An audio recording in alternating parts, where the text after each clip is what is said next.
Hello guys. इस video में हम लोग सॉल्व करेंगे कुछ challenging problems of stereo isomerism. मैंने जनरली काफ़ी ऑब्जर्व किया है कि स्टीरियो आइसोमेरिज्म में स्टूडेंट्स काफ़ी कंफ्यूज रहते हैं, काफ़ी सैड रहते हैं। Okay, so I will help you in this video जिसमें आप प्रॉब्लम सॉल्विंग सीखेंगे कि स्टीरियो आइसोमेरिज्म के प्रॉब्लम कैसे करते हैं। तो देखिए, स्टीरियो आइसोमेरिज्म जो होता है इसके मेनली दो पार्ट होते हैं। It consist of two part. One of the part is conformational isomerism and the second one is configurational isomerism। अब देखो, इसमें जो कॉन्फ़िगरेशनल होता है, कॉन्फ़िगरेशनल जो होता है इसके फर्दर दो पार्ट होते हैं। एक होता है जीआई ज्योमेट्रिकल आइसोमेरिज्म, एक होता है ऑप्टिकल आइसोमेरिज्म जिसमें एनांटियोमर डायस्टियोमर होता है। जीआई के अंदर सिस ट्रांस ई जेड सिन एंटी ये सब होता है। कन्फर्मर में हमारे क्या होता है, एंटी गॉश स्टैगर्ड ये सब फॉर्म्स होती हैं। तो इनके बारे में कुछ प्रॉब्लम्स हम यहाँ पे आइए करते हैं। आइए सॉल्व करते हैं पहला क्वेश्चन। पहले क्वेश्चन में आपको ये मॉलिक्यूल गिवन है। ये मॉलिक्यूल जो आपको गिवन है तो इसके बारे में आपसे पूछा गया है कि इसके टोटल ज्योमेट्रिकल आइसोमर्स कितने होंगे।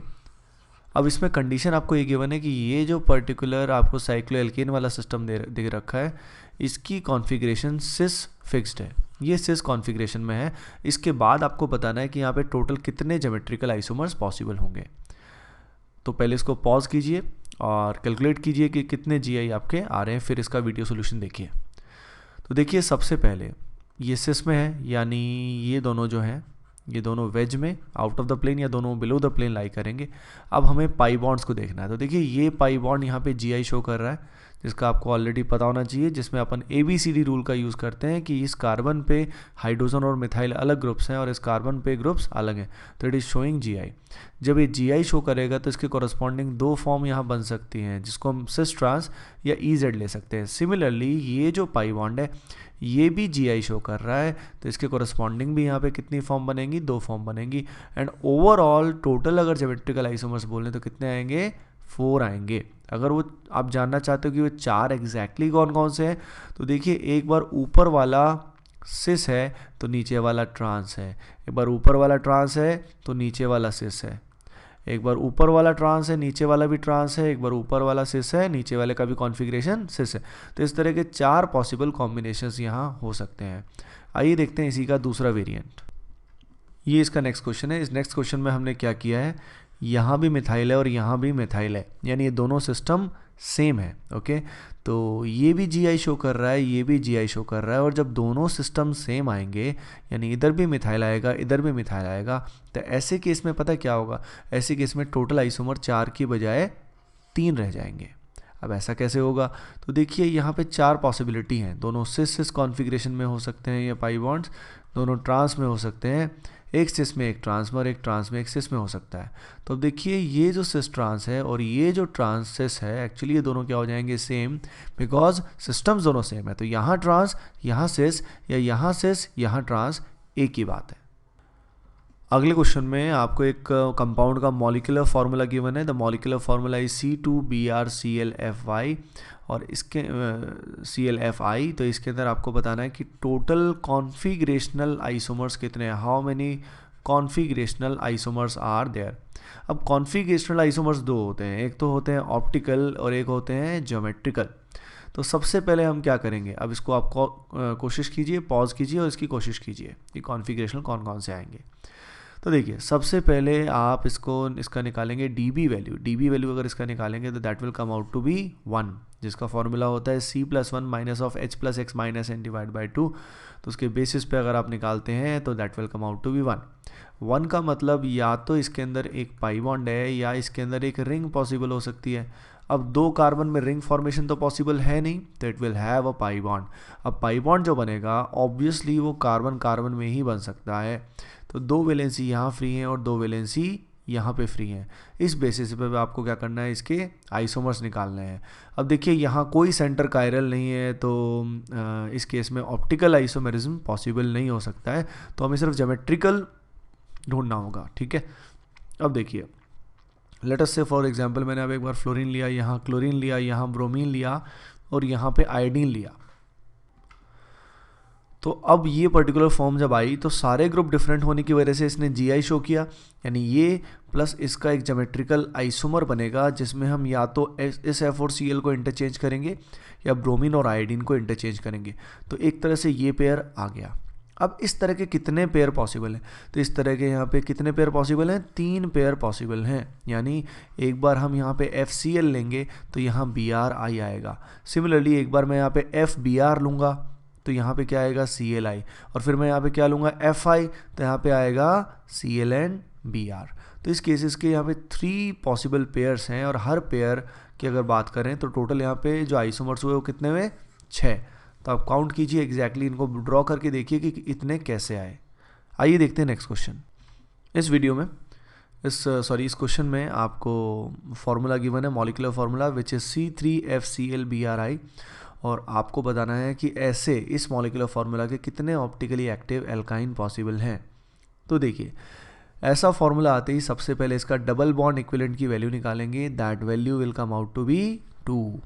अब 2 में पॉसिबिलिटी तो कई सारी हैं पर हमको देखने हैं एल्काइंस।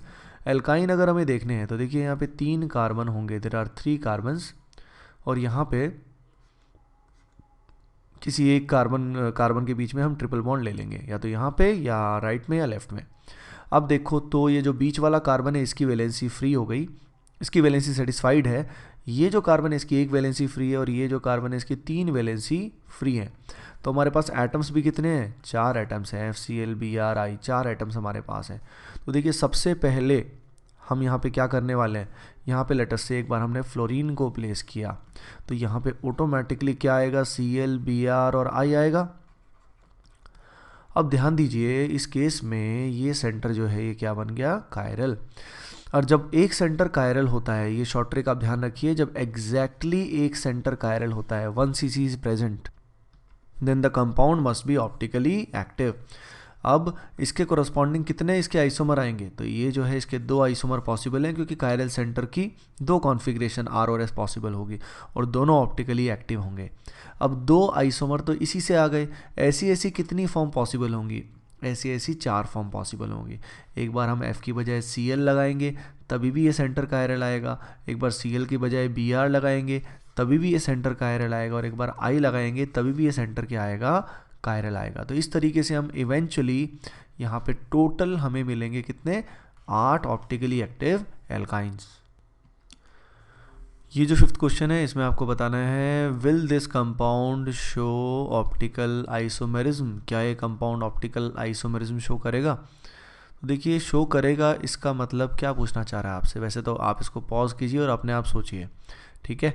बाकी फिर मैं आपको बताता हूँ सॉल्यूशन। ओके, तो देखिए OI जो है इसको शो करने का मतलब है there must be optical isomers, उसके ऑप्टिकल आइसोमर होने चाहिए। अब ऑप्टिकल आइसोमर होने का मतलब क्या है? ऐसे आइसोमर जिनका अल्फा जो है वो क्या हो? अपोजिट हो या डिफरेंट हो। They will have different optical value of optical rotation. तो वो कैसे पता लगेगा? तो देखिए हम इस पूरे यूनिट में सबसे पहले ढूंढेंगे कायरल सेंटर। अब वो तो हमें दिखानी, ये सेंटर भी कायरल नहीं है, तो क्या सेंटर कायरल नहीं है तो OI शो नहीं होता? नहीं, उसके बाद भी ये OI शो हो सकता है विदाउट कायरल सेंटर भी। हाँ, जनरली कायरल सेंटर की रिक्वायरमेंट होती है but without that also OI is possible. अब कैसे? तो देखिए हम इसमें सिमेट्री चेक करेंगे। तो इस पूरे मॉलिक्यूल के अंदर कोई प्लेन ऑफ सिमेट्री या सेंटर ऑफ सिमेट्री प्रेजेंट नहीं है। सिमेट्री प्रेजेंट नहीं होने की वजह से ये जो है ये OI शो करेगा, क्योंकि इसकी जो मिरर इमेज है that will be non super imposable, यानी दैट विल बी इनैंशोमर। और अगर इसकी मिरर इमेज इनैंशोमर है तो इनैंशोमर जो होते हैं उनका अल्फा क्या होता है? अपोजिट होता है। सो दे आर ऑप्टिकल आइसोमर्स।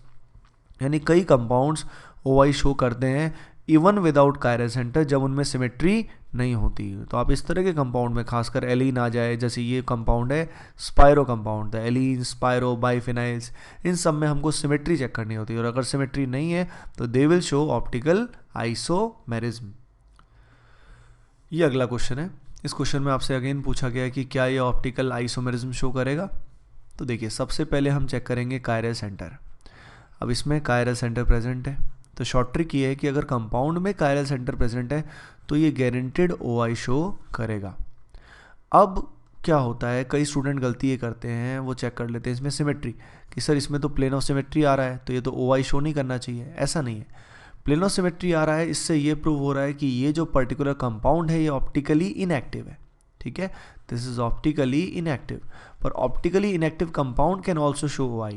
कैसे, तो देखिए अगर मैं यहाँ पे ये पर्टिकुलर आइसोमर बनाऊँ जिसमें ये वेज पे है और ये डैश पे है, तो इसमें सिमेट्री नहीं है, यानी इसका अल्फ़ा क्या है, नॉन ज़ीरो, और जो ऊपर वाला है उसका अल्फ़ा ज़ीरो है। अब दोनों के अल्फ़ा जो है वो क्या हुए, डिफरेंट हुए, एक का अल्फ़ा ज़ीरो, एक का alpha non zero. So the first one and the second one are optical isomers of each other. Hence, even if alpha is zero, even if the compound is optically inactive, it can show optical isomerism। ये बहुत ही गहरी बात है, इसको आप ध्यान से समझिए, और अगर समझ नहीं आए तो दोबारा से आप इसको पॉज करके आप दोबारा से सोचिए। इन द नेक्स्ट क्वेश्चन आपको बताना है कि ये दोनों जो आपको दिए हुए हैं एंटिटीज़, इनका आपस में रिलेशन क्या है, what is the isomeric relation they have. Okay, so the options are something like that, they are structural isomer,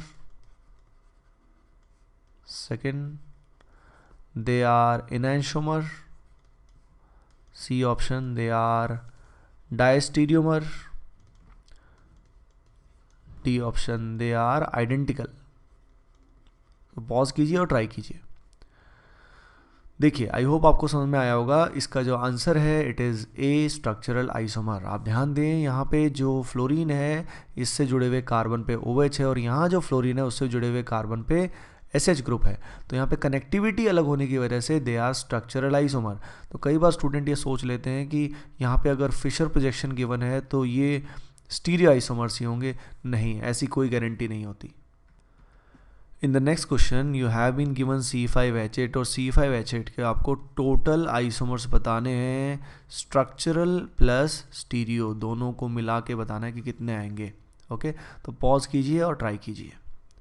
चलिए अब मैं बताता हूँ। तो देखिए इसका DB value, double bond equivalent value 1 आएगा, जिसका मतलब यहाँ पे पाई बॉन्ड भी हो सकता है या यहाँ पे रिंग भी हो सकती है। सबसे पहले ओपन चेन इसके कंपाउंड बनाते हैं। Let us start with the longest chain, सबसे लंबी चेन से स्टार्ट करते हैं। सो 5 मेंबर ये चेन हमने बनाई, फिर हमने 4 मेंबर बनाया, फिर हमने 3 मेंबर बनाया। तो अब इसमें हम पाई बॉन्ड लगाएंगे। तो एक बार पाई बॉन्ड हमने यहाँ पे लगाया, एक बार पाई बॉन्ड हमने यहाँ पे लगाया, एक बार मैं पाई बॉन्ड यहाँ लगा सकता हूँ। यहाँ लगाना तो आइडेंटिकल बात हो जाएगी, तो उसको दोबारा से वहाँ नहीं लगाएंगे। एक बार यहाँ लगा सकते हैं, एक बार यहाँ लगा सकते हैं। यहाँ अगर पाई बॉन्ड लगाओगे तो कार्बन के 5 बॉन्ड बन जाएंगे, so this is not feasible. अब इसमें हम GI भी साथ साथ चेक करेंगे क्योंकि स्टीरियो की बात भी यहाँ हो रही है। तो यहाँ पे GI पॉसिबल नहीं है, तो ये एकमात्र फॉर्म ही बनेगा। यहाँ ज्योमेट्रिकल आइसोमेरिज्म पॉसिबल है, आप चेक कीजिए। तो इसमें 2 फॉर्म बनेंगे। यहाँ पे भी GI पॉसिबल नहीं है और कहीं GI पॉसिबल नहीं है। तो टोटल जो फॉर्म ओपन चेन में बनी वो बनी 2, 3, 4, 5, 6 फॉर्म बनी यहाँ पे। अब रिंग की बात करते हैं। तो देखिए साइक्लिक में सबसे बड़ी रिंग से स्टार्ट करते हैं। Let us start with the biggest ring. ये सबसे बड़ी रिंग है, that is this 5 member ring.